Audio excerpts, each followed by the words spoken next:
I just keep tripping over my words today. It's very difficult to film when my mouth is not cooperating.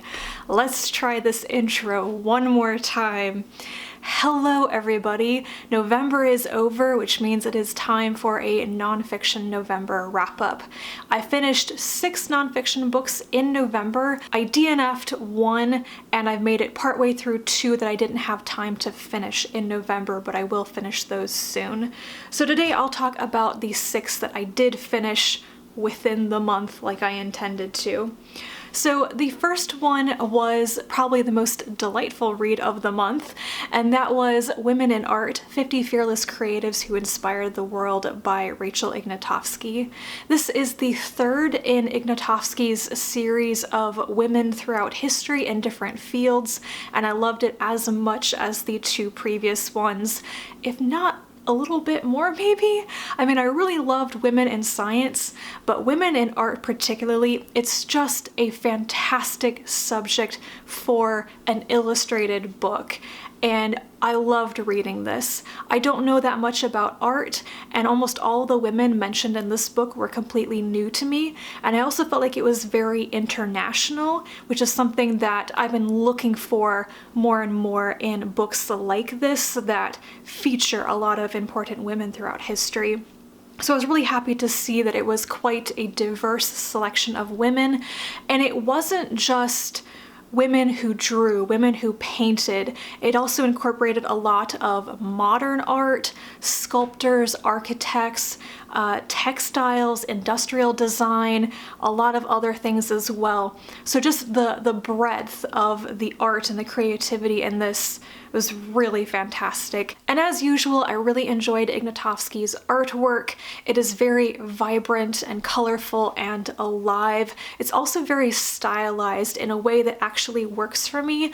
Usually I don't like more stylized depictions of people, especially of faces, but it really works for me in her books. So overall, this was a wonderful read. I loved it. I want to get my own copy of it very soon, and I definitely recommend getting it for anybody of any age. After that, I read Caitlin Doughty's newest book, Will My Cat Eat My Eyeballs, which is a collection of her answers to real questions that children have asked her about death and dying and dead bodies. And it was very interesting and quite a hoot. I appreciate Doughty's sense of humor a lot, actually, though I think maybe it may come across a bit better in her videos. She's Ask a Mortician here on YouTube, and I don't watch her channel regularly, which means I think that a lot of the content in her books is still new to me. So Will My Cat Eat My Eyeballs was interesting. I learned some interesting things about death and what actually happens with dead bodies and such, but it didn't really stick with me afterwards. In fact, I kind of forgot that I'd read the book really early on in November, which was weird. I have read Doughty's memoir, Smoke Gets in Your Eyes, which I still think about today, and I'm currently in the middle of her second book, From Here to Eternity, and I do think that those just worked for me more. I will definitely think about both of them more in the future, whereas I just may not remember a lot of stuff from Will My Cat Eat My Eyeballs. It's a great title though. I've really wanted to read about the topic of sleep for a while now, and I jumped in by reading Nodding Off: The Science of Sleep from Cradle to Grave by Alice Gregory. I had a little bit of a oh dear moment when I realized this book is part of the Bloomsbury Sigma Science line. It's the 3rd book I've read from that line, and it's a UK science line of like popular science books, and I have had issues with the humor in all of these books. Nodding Off was probably the best of the batch. I previously read Built on Bones and Bring Back the King, and these are all books on really fascinating topics, but I just don't jive with the way that they're written, and I wonder if it's because they incorporate a lot of British humor that doesn't work so great for me. My track record with appreciating humor is spotty, to say the least. But there's something about this line, not the topics, not the information, but just the way the books are written, that I think I may have to avoid them in the future. So Nodding Off It is written by an actual sleep expert and sleep researcher. I thought it was really interesting. It's organized around basically how much people need to sleep and the kind of sleep they have during the major stages of life: infants, toddlers, teenagers, adults, the elderly, and so on. And I thought that was a really interesting way to organize the information. And it was very readable, very easy to consume. It did leave me feeling like I wanted more though, and I think once again it may come back to that writing style, which might have been a little too casual, a little too informal, maybe too many jokes and too much slang. I just wanted something that felt meatier. And yeah, this isn't a bad book. It did cover the topic nicely. It was a good introduction, so I'm glad I read it first, but I think that other books may give me more of what I actually want to know. Then I read this biography, James Tiptree Jr., The Double Life of Alice B. Sheldon by Julie Phillips. I have really enjoyed the short stories of James Tiptree Jr. If you don't know who Tiptree was the essentially male writing persona of a woman named Alice B. Sheldon. She pretended to be Tiptree even in personal correspondence for about 10 years and then was revealed to be a woman in the field. And she had an incredible life. Aside from her amazing success as a science fiction writer and the whole Tiptree saga, Alice Sheldon just lived through some incredible things. She came from a pretty privileged explorer background. Her mother was a famous adventure writer. She went on African trips with her family in the 1910s and 1920s when she was a small child. She basically worked in the CIA at one point. She was active in kind of like military intelligence during World War II. She had a disastrous first marriage, hopped around with a lot of careers, became a psychologist, like a behavioral psychologist at one point, and then in her 60s she finally became a writer and had the whole Tiptree saga and stuff. And this was just an incredible read for Sheldon herself.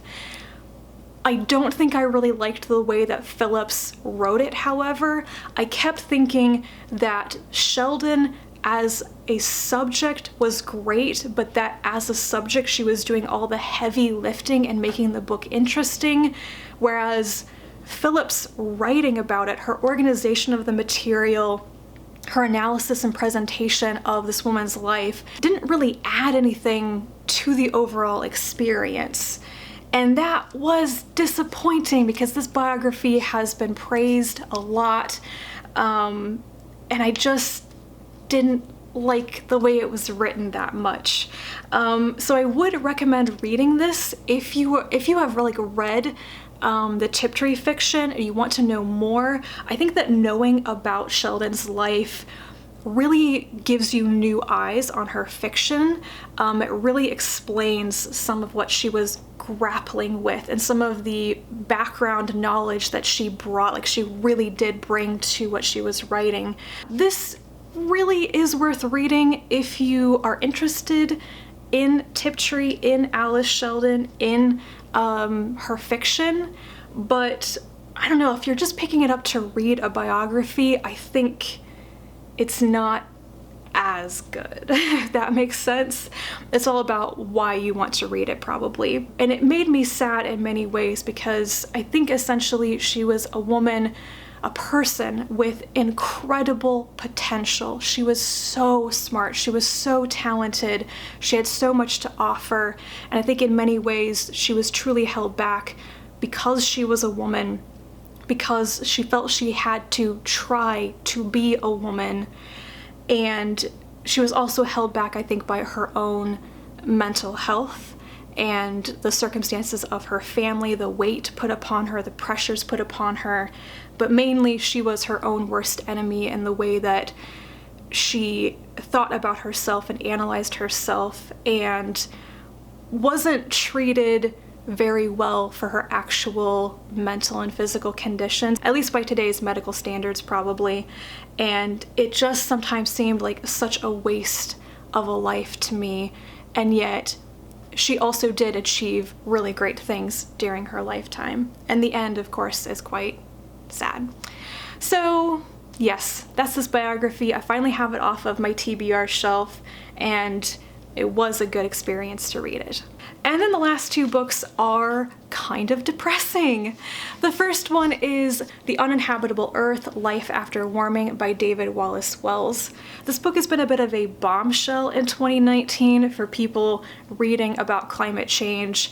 This book is kind of a wake-up call, with the author saying, we can no longer pretend that climate change is manageable or survivable. We have to face how bad it will really be if we do nothing about it, if we don't do anything to even mitigate the problem somewhat. And it's kind of scary. I mean, he's basically making a case for we will all die. Civilization is over by the end of the 21st century if we don't do something. I can't talk about this book super well because I did too good of a job of distancing myself emotionally from what I was reading. Like, I took the information in, but I don't think I really processed it because I was kind of scared to, but also it's a lot of information to be thrown at you all at once. I have to say I'm one of those people that kind of believes what the author is saying. Nothing that he said seemed wrong to me, and it was kind of a wake-up call and scary, yeah. So yes, it is good. It's not a very long read. It's quite consumable. I listened to parts of it on audiobook, which is read by the author, and that was also quite good and a pretty good way of taking it in.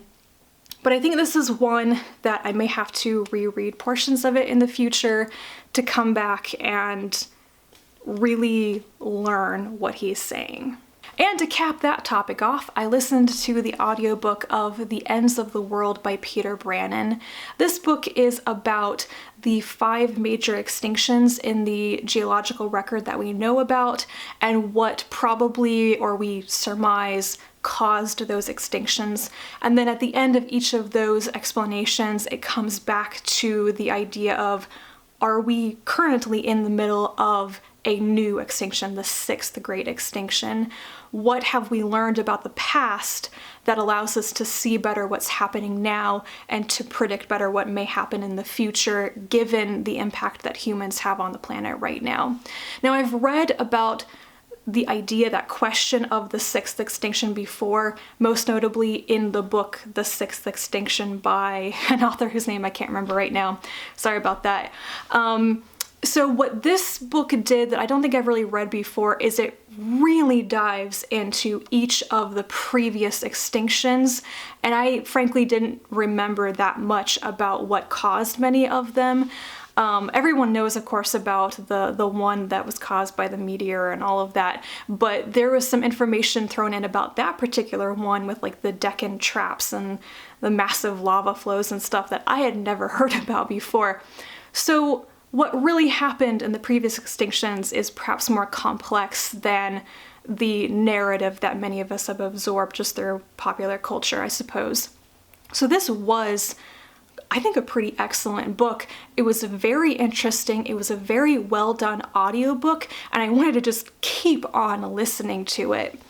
I do kind of think that maybe the weakest part of the book is the ending, when the author fully embraces talking about what's happening to us now. Perhaps because I had just read The Uninhabitable Earth, I thought he didn't quite go far enough. I wasn't feeling super hopeful myself, and he kind of ends on a relatively hopeful note of, this has happened before and it hasn't been the end. Maybe it's the end for humanity, but it's not actually the end of life or the planet. If you can take some hope from that, that's good, perhaps, for your mental health. So yeah, this was quite good. I'm glad I finally read it. I've been kind of avoiding it because I didn't think it was exactly what I was looking for, but actually it was quite good. And that is everything that I finished for Nonfiction November. I was gonna read a book on Regency England, which I DNF'd because it just wasn't as interesting as I thought it was gonna be. I read the first like 2 chapters and was done because it was a little bit too dry and not focused on some of the areas that I was interested in. So didn't read that book, and I'm currently in the middle of Slime by Ruth Kassinger, which I am not too far into, but I think I'm gonna like it. And I'm also almost done with Caitlin Doughty's book, From Here to Eternity, which I could have finished last night, but I decided to go to bed early instead because that's a good idea. So anyway, it was a very successful month in reading nonfiction for me in November.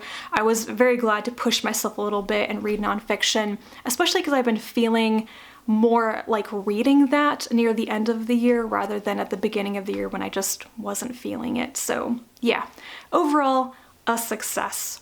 So let me know what you read for Nonfiction November. Did you get to what you planned on reading? Let me know in the comments down below. Also, let me know if you've read any of these books I've talked about today. Do you have any thoughts on them? Thank you so much for watching. I'll be back tomorrow with another video, and until then, bye.